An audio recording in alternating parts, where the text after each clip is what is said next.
and welcome to another edition of the Relational Leadership Podcast. I'm your host, Leonard Cochran, and with me again, as always, is Stephen Otterstrom. Good morning, Stephen. How are you? Leonard, it's always nice to spend a little time with you. It's kind of the highlight of the week. I get started out with you, and we get to talk about interesting topics. Well, how are you doing this morning? I'm doing well. You know, we don't record these super early in the morning, but we do record them in the morning, and not a lot happening in this world today. Just still kind of in that wake-up mode, despite having been awake for, at least 2 hours. Well, I've been awake for a few hours as well, and so I'm hoping I can put some coherent thoughts together during today's podcast. I know we talked a little bit about really walking through how relational leadership impacts the entire life cycle, the employment life cycle. We've talked a little bit about hiring. We talked about the P's and the C's. P's and the C's, correct. We did. Do you want to just remind us really quick what the P's and the C's are again? Absolutely, sure. So 2 episodes back, we talk about those 4 P's that are in the relational leadership book that I wrote called Relational Leadership and Introduction. So like a 4-legged stool, we've got our purpose, we've got our principles, we have our people, and we have our profits. And that's outlined at a high level there in a little bit of a fictional story. And then the next are the 4 C's, which are foundational to the LLC that I have, Upwards Unlimited. And it's also the topic of the next book that I'm currently writing. And those 4 C's are conversation, connection, collaboration, and community. And so those, I believe, all 8 of those combined are kind of the bedrock that I believe can make any organization or any company successful. And so that's what we're out sharing, the gospel of the 4 P's and the 4 C's. 4 C's. and Wow. as you know, those are very large umbrella topics or buckets, if we want to call them, or silos, whichever term we want to use. And so that's where you and I collaborate and communicate with one another and share these with our audience. Well, it's interesting because they're a little bit like the mirage type items that, you can see them on the horizon. And as you get closer to them, they move a little bit further away and a little bit further away. But it doesn't mean that you're not making progress as you work towards having better leadership and better relational leadership as well. I don't think it's a mountain you ever summit, but it's one that it's worth continuing to climb.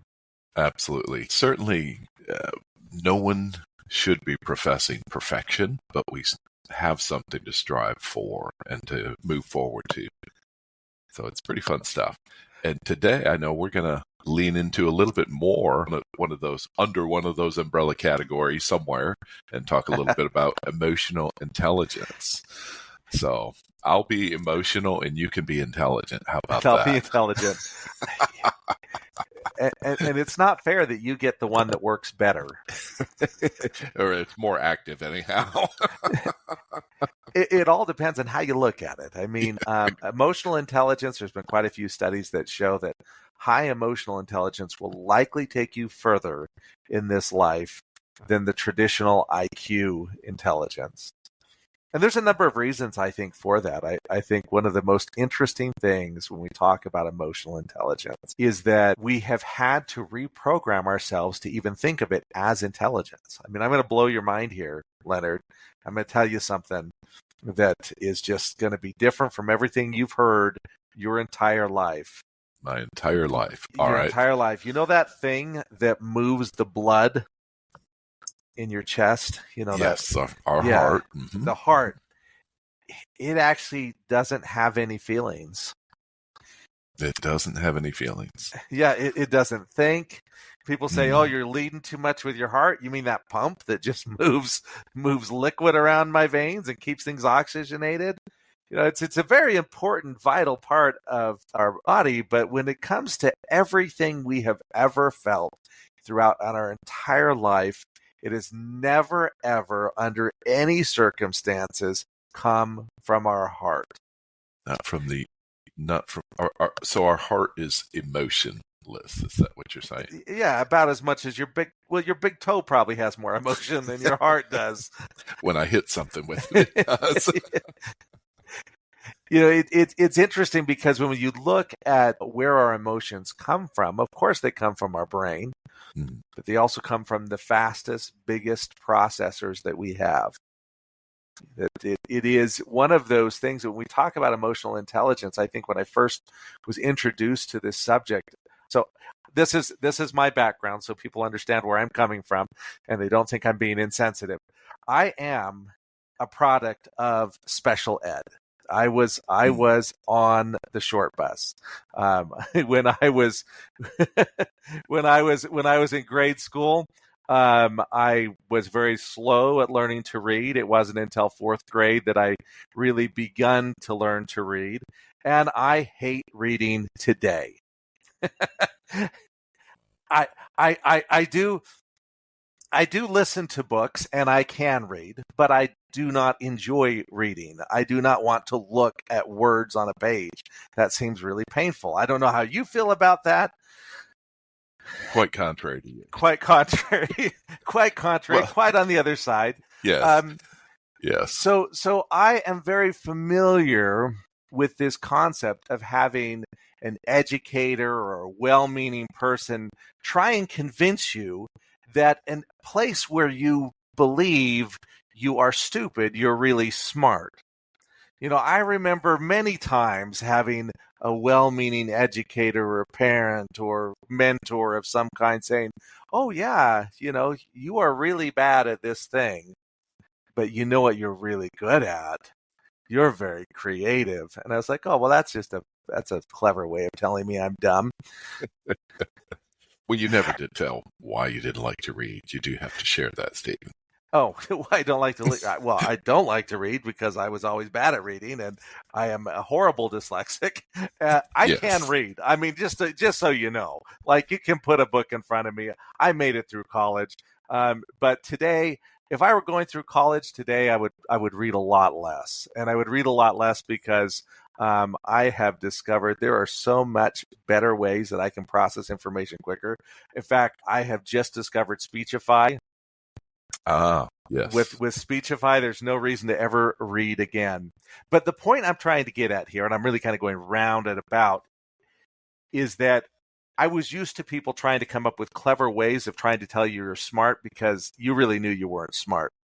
And so when emotional intelligence first came up, I was like, oh, that's a way that you can go to someone who you think is dumb and you can say, well, you're not smart like most people are, but you're emotionally intelligent. Mm-hmm. And that was supposed to make you feel better about being dumb in the classical sense. Well, yes, while you got those F's in reading class, you could feel better at knowing that you were smart in something else. Yeah, you're smart in something else. Something that doesn't matter is the way I always took it. Now, I realize that, that is definitely not true. There are definitely other ways that you can be intelligent, and they actually do count. But my point is, my first encounter with emotional intelligence kind of came from that perspective. Okay. And what I didn't really take the time to realize is that when we are processing emotion, we are using so much more of our brain. We're being so much more perceptive than when we are just having cognitive thought. Okay.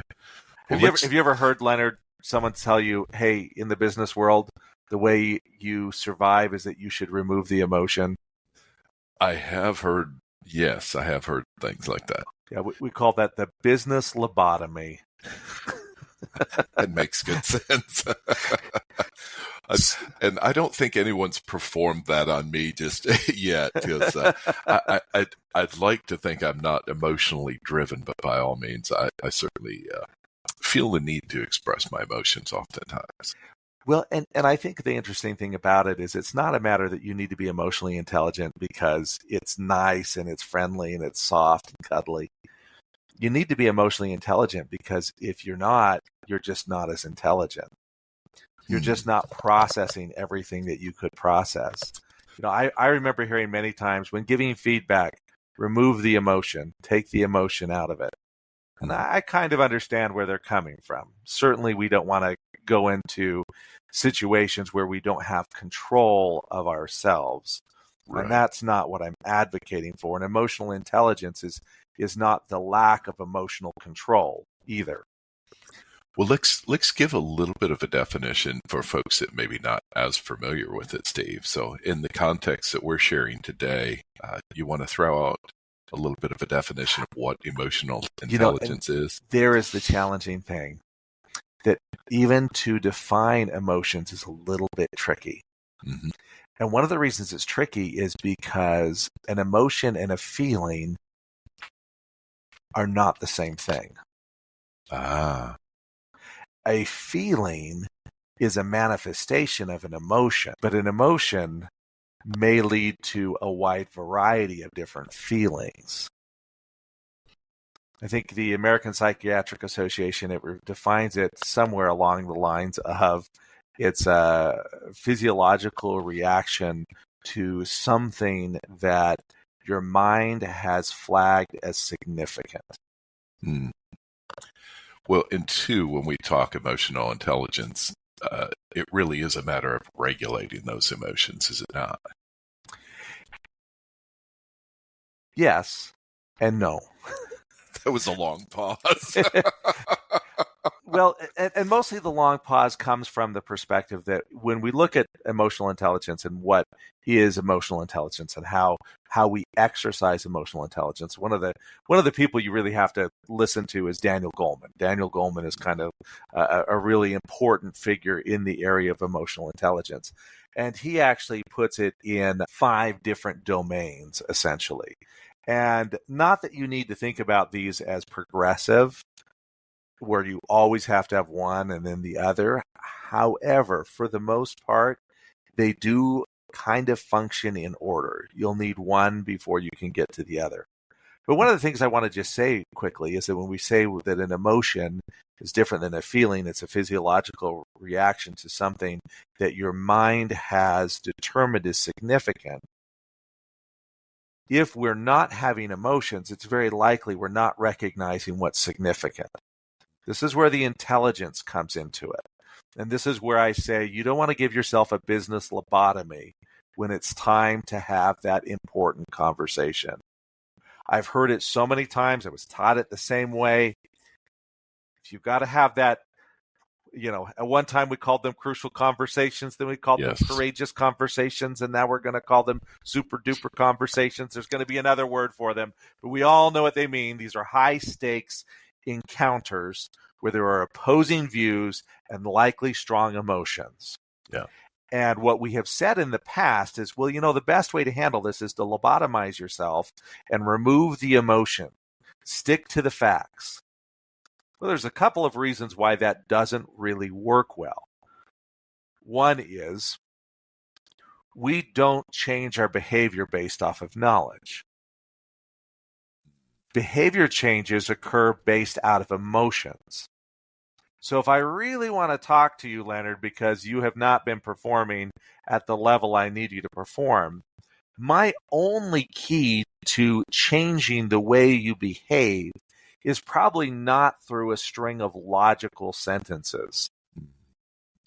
I'm reminded of years ago, the whole this is your brain, and this is your brain on crack. And it would show an egg in a frying pan on crack, which did evoke some emotion, but I don't know that it evoked anything that stopped the usage Always of drugs. Made me hungry. I'm like, yeah. But I could eat an egg. But to your point, I mean, in these millions of commercials or promotions or ads or whatever we call it, that are against drunk driving and so on.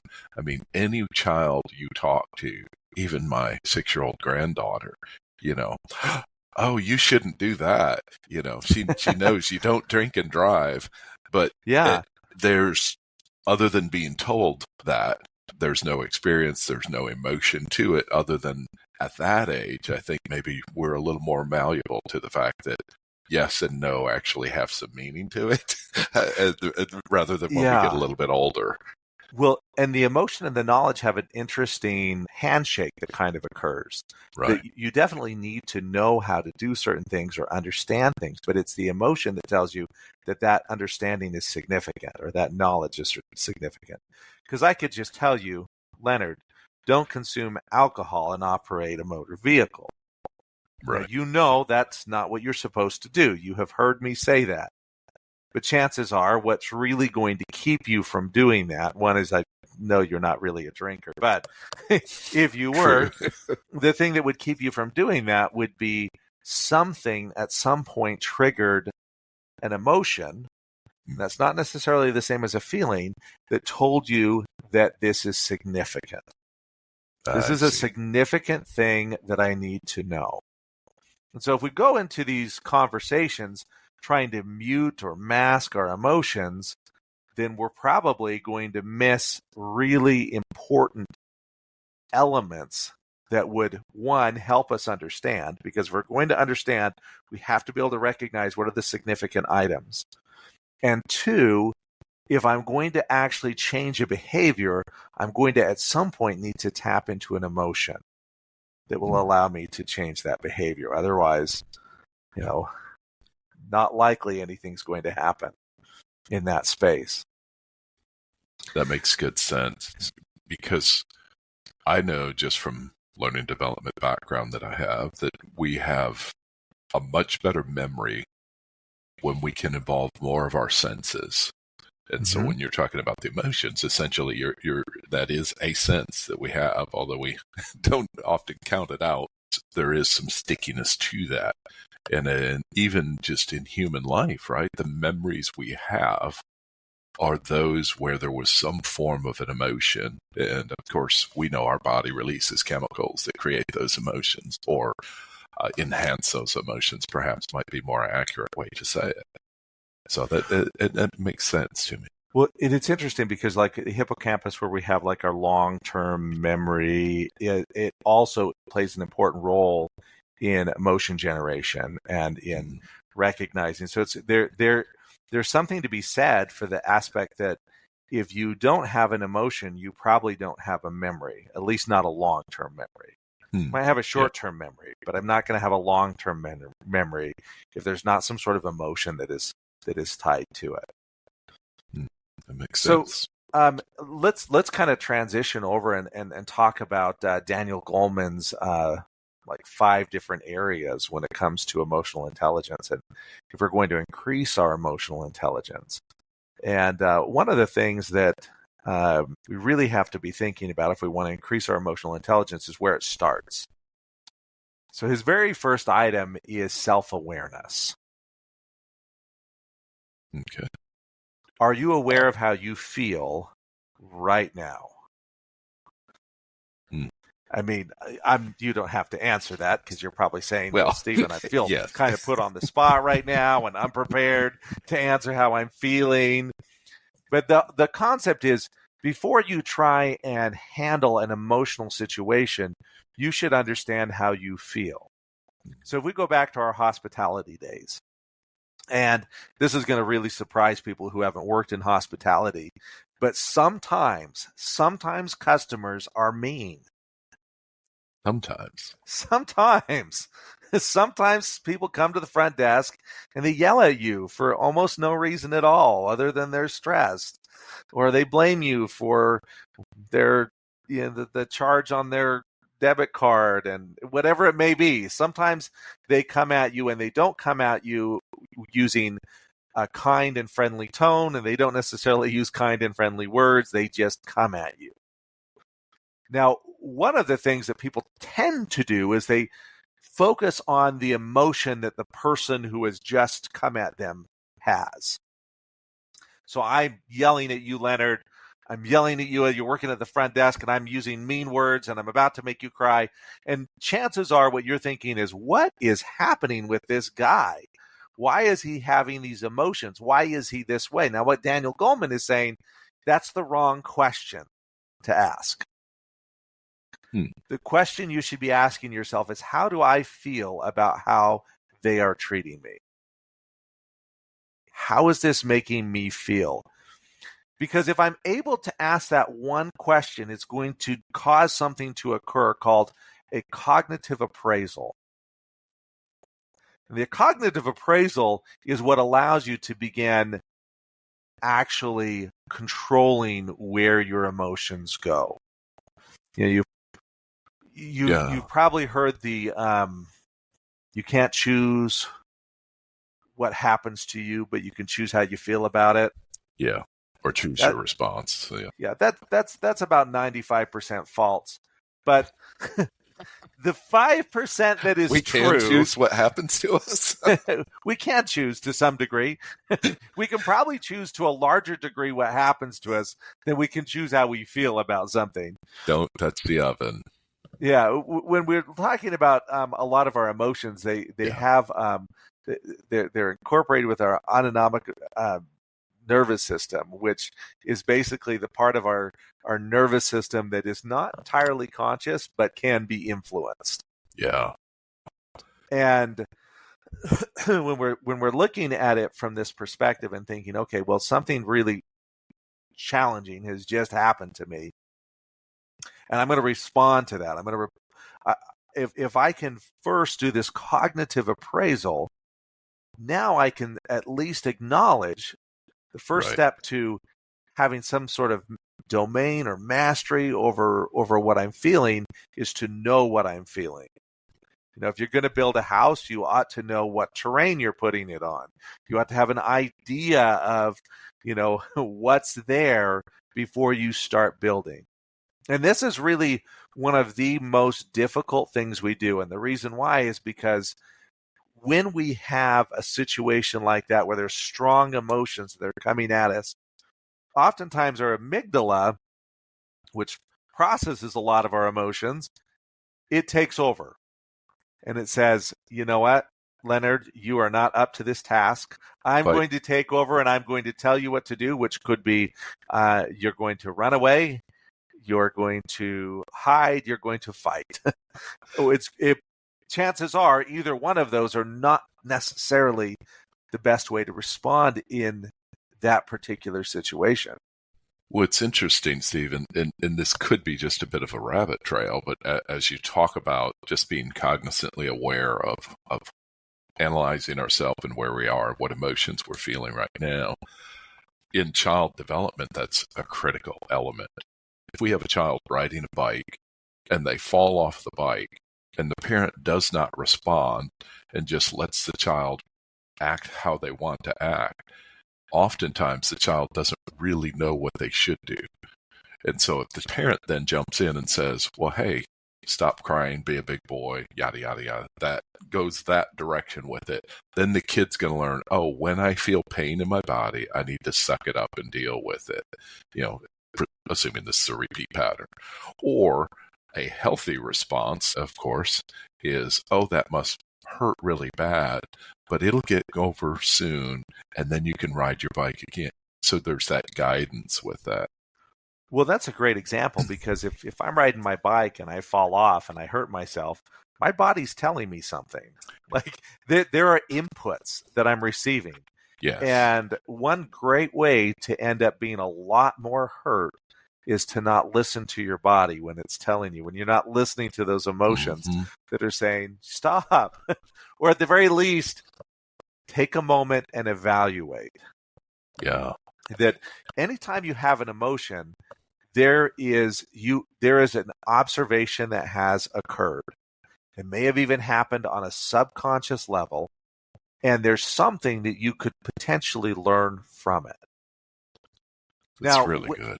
When we get to this first level, and I probably spend most of the time there because it's probably the most important, or at least that's the most foundational. A really great tool is Plutchik's circumplex of emotion, or you can just look up the emotion wheel. There you go. I was going to say, you're going to have to spell that one for me, Steve. And with your dyslexia, who knows? We have already talked about my reading skills. It could be like, no, that's actually completely a different word. But it's Plutchik.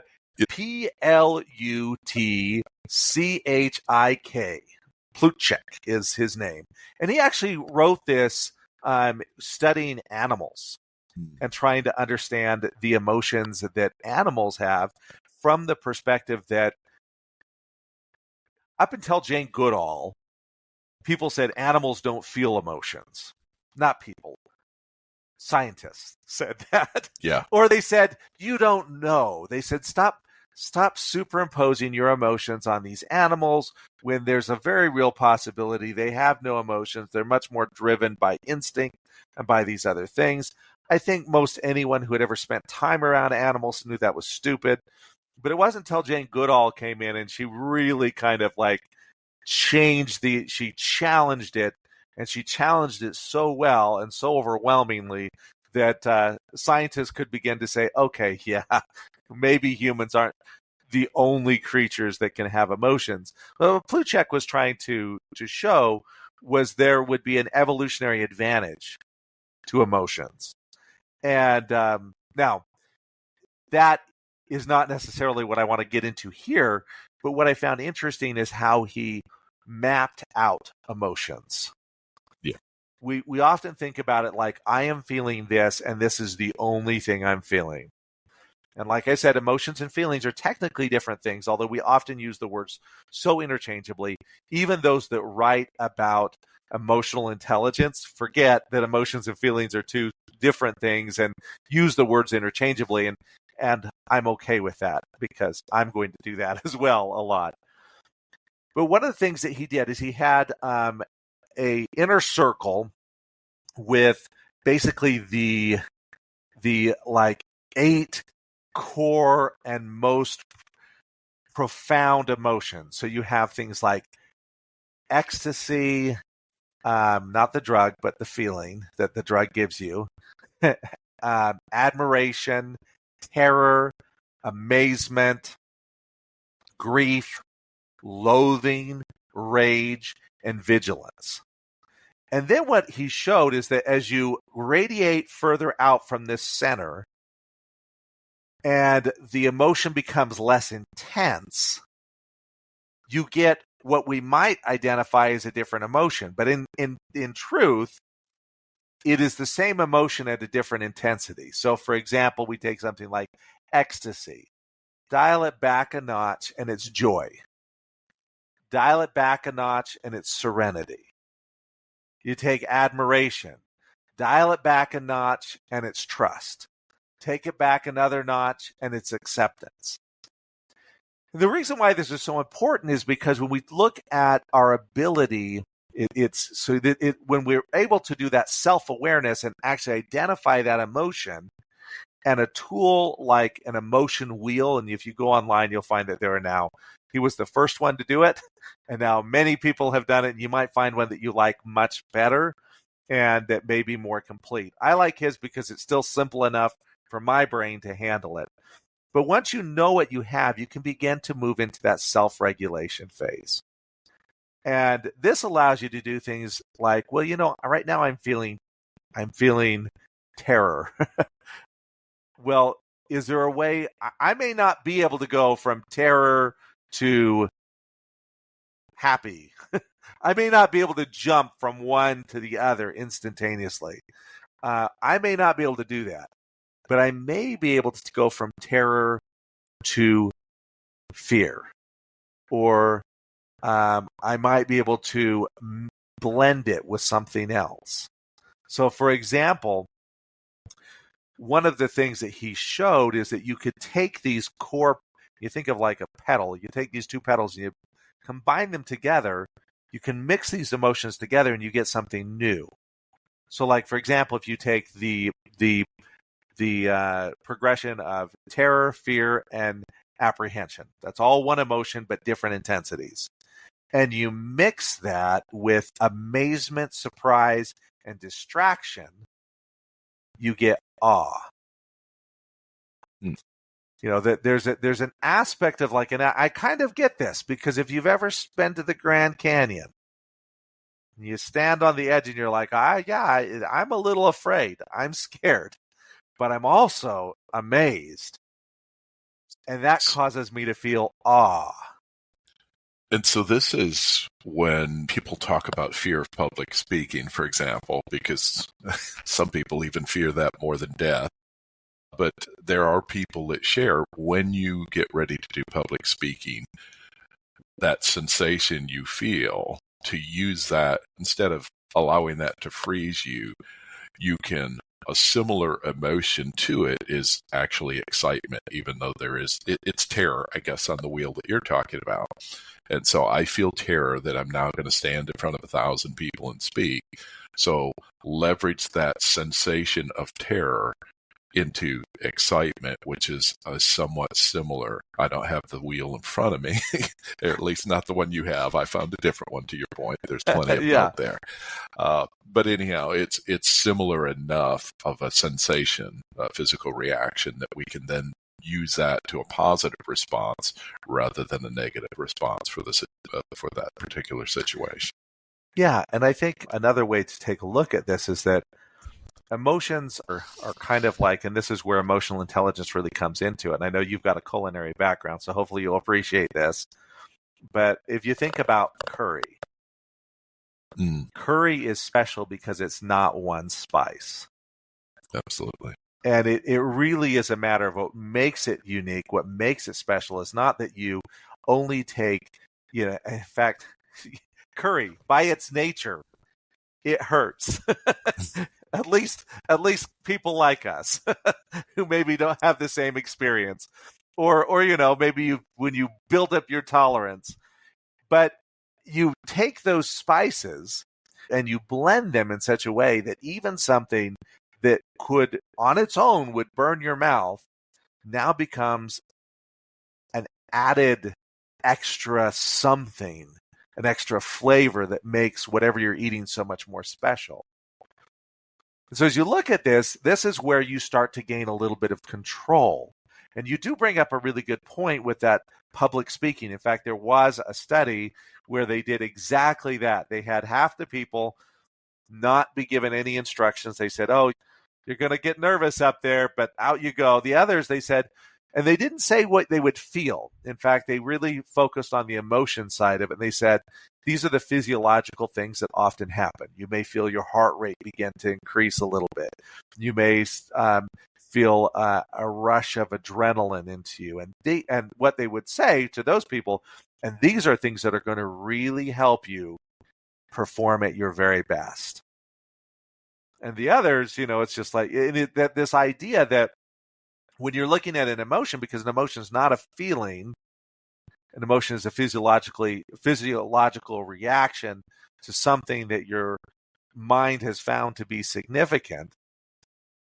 Because it's not a feeling, there's a possibility that emotion could be directed to a feeling that's more beneficial to you in how you're going to act.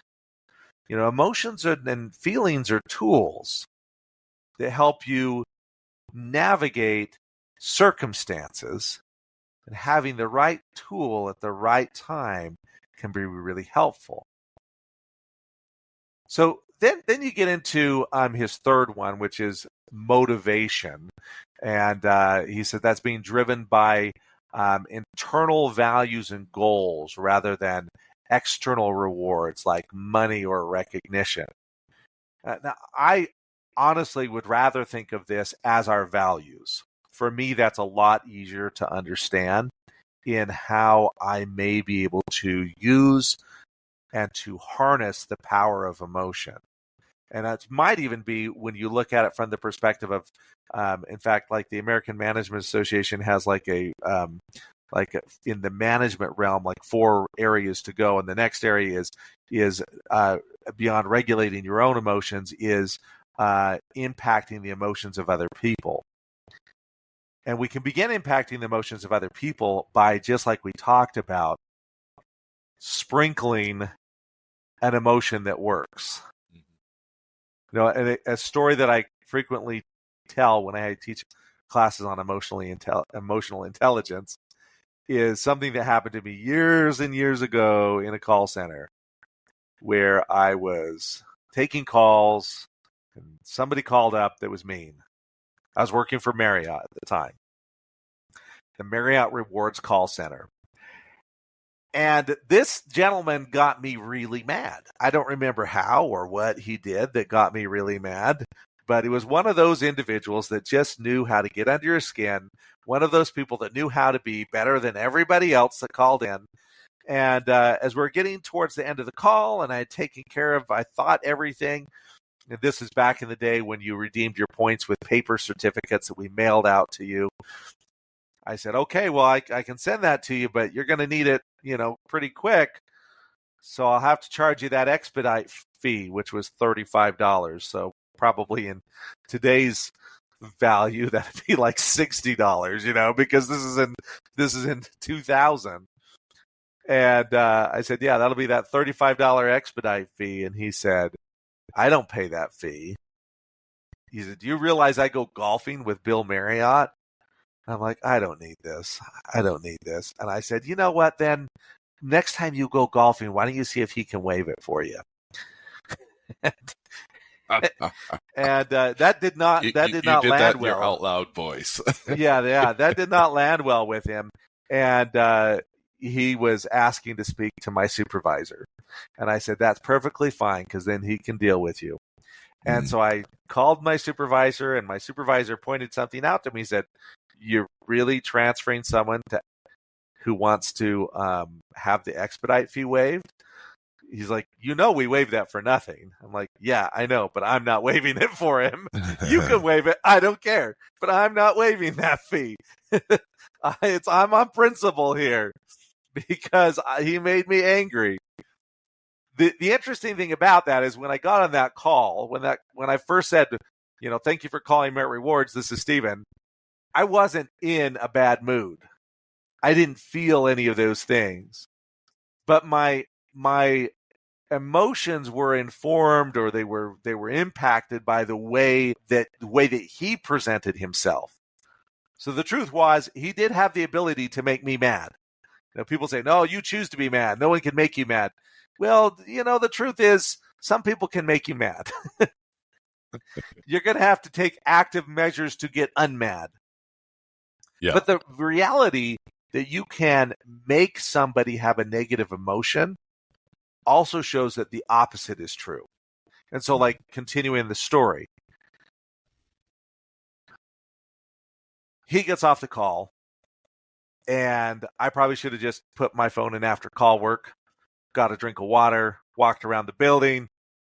I should have done anything other than what I did next, which was just wait for the next call to drop in. The next call drops in, and I start out by saying, thank you for calling Marriott Rewards. How can I help you today? Just very antagonistic and very sarcastic. And the person on the other end of the line, she just paused. And then she said, Steven, it seems like you might be having a bad day. Is that right? Oh, my goodness. It hit. It hit. Immediately. She was the Kung Fu master of emotional intelligence. She had done exactly what Daniel Goleman said, and that is that you start with that self-awareness and you ask yourself, how is that making me feel? Is that the emotion that's going to be best for this situation? Some people say that the question you should always ask yourself is, what would make a reasonable, rational person act this way? Not because you're necessarily dealing with a person who's reasonable or rational, but whatever answer you come to will probably be more effective than what your brain is saying, which is, how crazy must you be to act this way? How dangerous would you need to be to act this way? And so in this circumstance, it was amazing how immediately it just turned that mood around. I went from having this, what would we call it, rage and loathing, which if you combine those two together, according to Plutchik, create something called contempt. And it took me to the opposite side of the chart, where you take acceptance and apprehension, you put those together and you get submission. Or you could even go to the other side of acceptance and you go to serenity, and you take serenity and acceptance, you put those together and you get love. And that happened because she was able to regulate her emotion and have her emotion bring a feeling that was more effective in that situation. Now, if she had gone through the business lobotomy and said, keep it to the facts, she would have answered what I said by saying, Stephen, you have answered the phone in an unfriendly voice. I am a customer. I am this and that. She would have been right on every single point, but she wouldn't have won. Yeah, it's interesting how her emotional response affected your emotional response, right? I mean, that's the beauty of it in the end. It's just knowing the impact we can have. It's just fascinating. And I know, I shared, I believe it's the last call, shared about my dark days at Hilton. We're both revealing a little bit about ourselves today, Stephen. But I had shared about my dark days there. And I know my behavior brought on additional negative behavior from those around me because of the lack of understanding. They didn't understand what I was doing, and I didn't take the time to sit there and analyze my emotions and to recognize what was going on as well. So it's interesting. And I do it today. I am no different than any other person on this planet or in this country right now who doesn't have times where I watch the news. In fact, I think anytime I watch the news, I've really tried to watch the news less recently. I'm always going to come out of it with an emotion that isn't really helpful to navigate what I need to do next. Yeah. But I want to go back to what Goleman has here, because he says we've got to understand the emotion, and because the motive, that's his third item. And the motive is important because the motive is where you find your value. There's so many things that we do in our lives, and there is no good reason that we do them other than we find value in it. If you ever give money to a homeless person, you probably didn't do it because you thought, I bet this is going to be a good return on my investment. Right. I bet that I'm going to come back tomorrow and this homeless person is going to say, you know what? I actually made $1 million yesterday and I want to share 100,000 of it with you because you gave me $5. No, nobody's thinking that. If you give money to someone who's homeless, you do it because you have a value. Because you believe that there is something intrinsically good about helping that person out. And I'm just using that as one example. But when we act in that way, and when we're able to discover what those values or those motivations are for others, it makes it much more easy for us to go to this next step, which is empathy. Now, empathy in many ways is what we've already been describing. That was the woman on the call, right, who asked and put herself in my shoes. Now, she couldn't say exactly what was going on, but she put herself in a position to say, well, what would make a reasonable person act this way? She had that empathy, and that empathy informed what she was doing. And then from there, we can take it to his fifth area, which is social skills. And what he says is managing relationships to move people in the desired direction, including effective communication, conflict management, and leadership. This is where we begin to bring emotion into the 4 C's and the 5 P's and the 7 D's, which you haven't even developed yet, but they may happen one day. Whatever's next, yes. Whatever is next. We know it'll be one letter, which I appreciate. I know how to spell the 4 C's, not the words that they stand for, but the CCC. I've got that down. But managing those relationships, we've said this before, that if you are a manager, you don't manage a process, you don't manage a product, you don't manage a business unit. I mean, you kind of do, but what you really manage are the relationships that exist within each one of those ecosystems. Yeah, and one of the things that's just been ringing through my head for the entirety of our conversation, Steve, too, is I do a lot of work in the mental health area, or working with people in the mental health area. I attend a monthly meeting where we meet with professionals and so on. And there's something called attachment theory. And attachment theory, many of the people that are trying to overcome their addictions have issues from the past and how they were raised. And that's a longer thing. But if you want, just look up attachment theory. You can see that there's 4 different areas of attachment. And just seeing how emotional intelligence can then counter those life experiences that people have had. Again, it goes back to the child on the bicycle. If there's not someone there to help them regulate their feelings or express their feelings at a young age, as they grow up, and this is not a hard and fast rule, obviously. I'm making it extremely simple to understand. But if there's not someone there to help that child understand what is an appropriate emotion at that age, then as they become adults, somewhere in there, if they didn't learn it, then they're still going to have issues.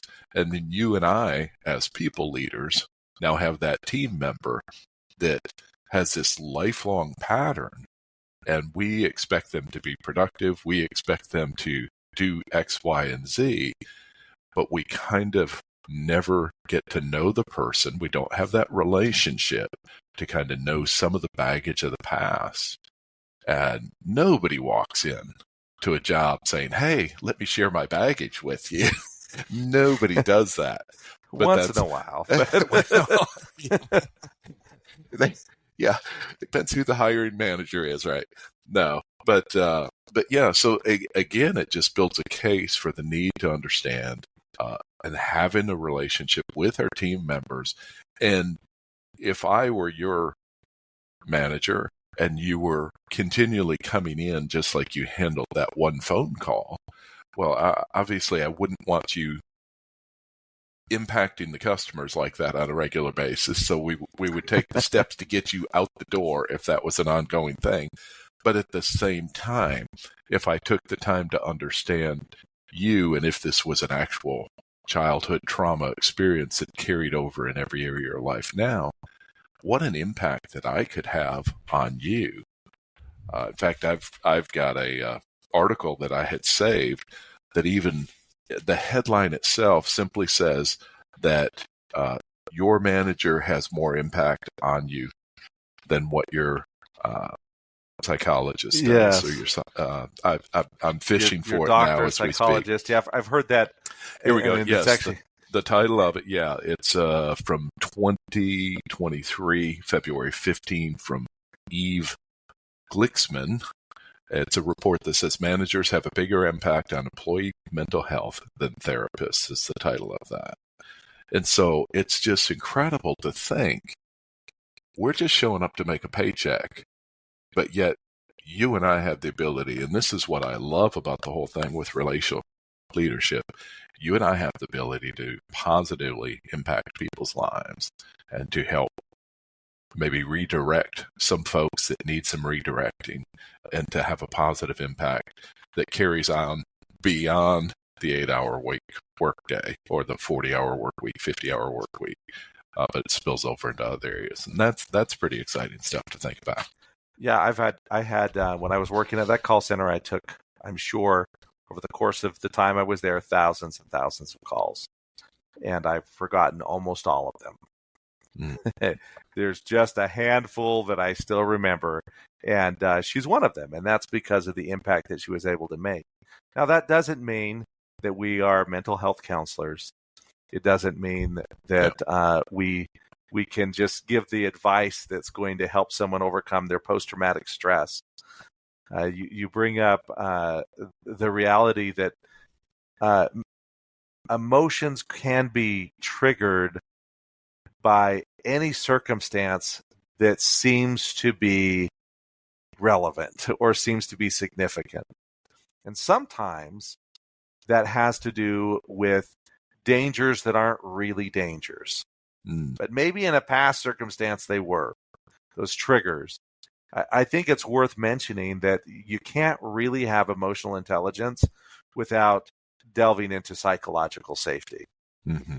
And there's where, and I know we've mentioned it before, the Fearless Organization by Amy Edmondson comes into play. That when you are looking at how you can truly create an environment for people to foster emotional intelligence or gain greater emotional intelligence, it has to be an environment that is safe for that kind of learning. Right. I think that's one of the things that's interesting. And you think about what Amy Edmondson says about psychological safety. She says a big part of that is making sure that you address challenges or problems that come up as learning opportunities.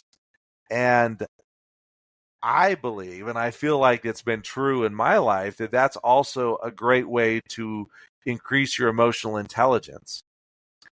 That we will have times that our emotions go awry, that Yes. we lose control of those.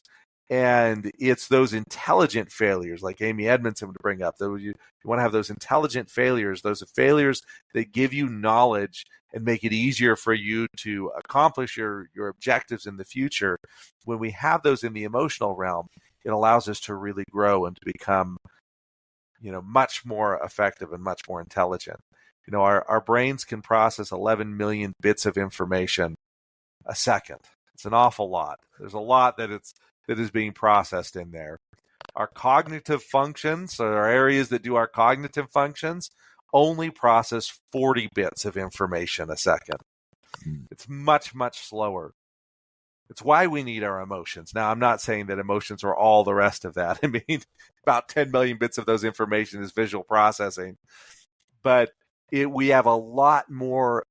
We gain a lot more input. We get a lot more information if we change our relationship with emotions, not as something that frightens us and we don't know what to do with it, but really as a way of receiving information, of understanding information. Now, I know that, and I think it's probably worth mentioning, and maybe, Leonard, you have a take on this as well, especially those of us that have been maybe in the business world a little longer than we'll care to admit. We weren't raised on this. We weren't raised on being emotionally intelligent. In fact, Right. It was kind of like the more emotionally stupid you could be made you a better manager. But that is not true today, and that is not how we move into it's one of those things that, yes, Henry Ford did a lot of stuff that you're not allowed to do in management. So if that bothers you, I'm sorry, but we are now in another world. And emotional intelligence is important. Not just because it's the right thing to do, but it's also important because it is the most effective thing to do as well. That's it. Mm-hmm. But how do we do that? How do we get to that point when we have been taught to lobotomize ourselves and when we are maybe not even aware of when we're having an emotional reaction? I think I saw this in human resources a lot, especially in my departments that were sometimes made up entirely of men, like our engineering department. They were extremely emotional, but they couldn't even recognize that they were being emotional. Every time they had an emotional reaction to something somebody had done, maybe someone had used their cart or had done the other thing, they couldn't just say, you know what, I felt unsafe when I didn't have my cart because I wasn't sure where I was going to get the things I needed. They had to be like, oh, that was a lack of respect. And no, that wasn't what it was. It was that you felt apprehension at confronting something that you didn't know if you'd have the right tool for. So how do we do this?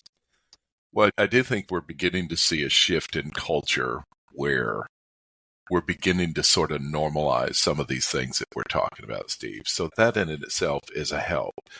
I think so far as from a leadership perspective, though, the trends that we see culturally, we have to still have some intelligence with it, because there's a lot of misinformation out there in those trends, because anybody can pull up and read the Cliff Notes, as we often do, read the Cliff Notes, but there needs to be a better understanding.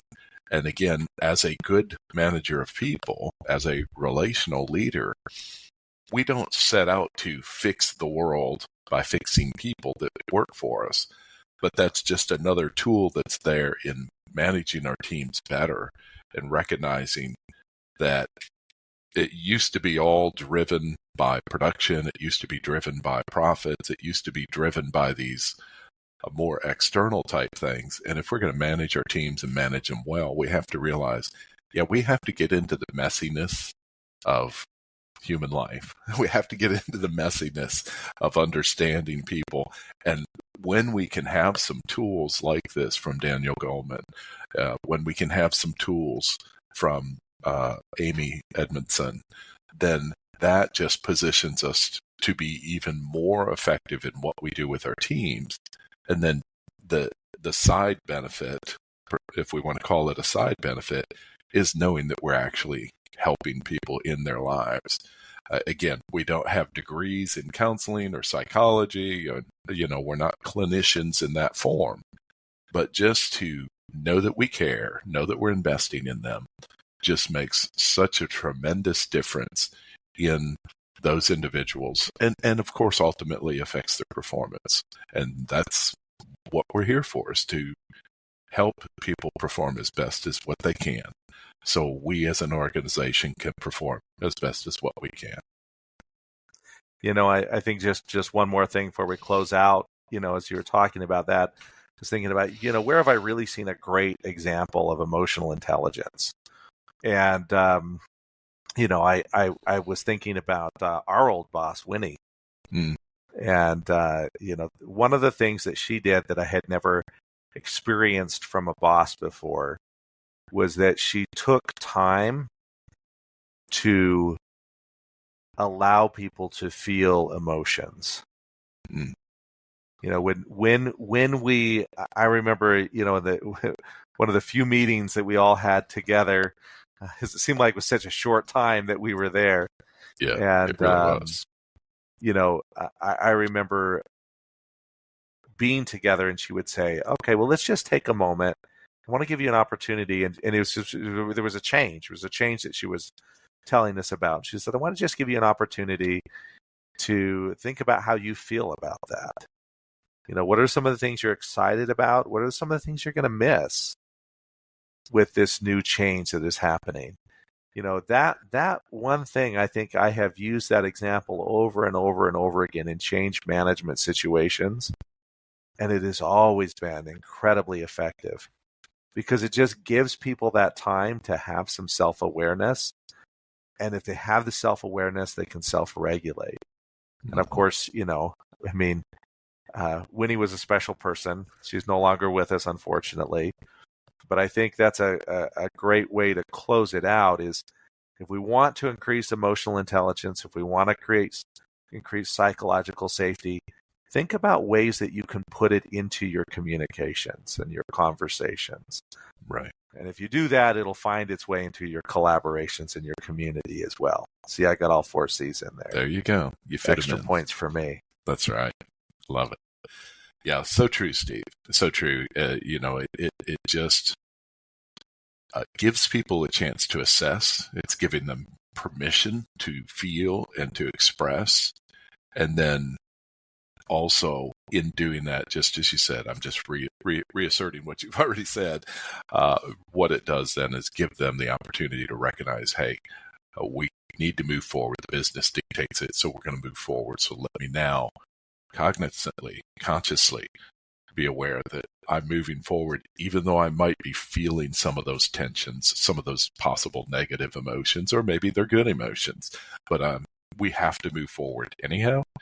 And then it just sets you up so much for success, as we say in the business world, so much better, because then you've thought through and you've made some adjustments and you're more emotionally prepared. It's such a beautiful thing. Well, with that, folks, we will wrap up our conversation today. So, Stephen, thank you for sharing your expertise and your knowledge, and some good stuff in there. I hope you gained some insights. Love to hear from you. So we have in the show notes, we've got information where you can reach out to us. Steve and I would love to hear from you. If you've got some ideas of anything else you would like us to cover, or anything that we said that you found relevant to your world, we'd love to hear back from you. Thank you. Until next time, we'll say goodbye. Bye-bye.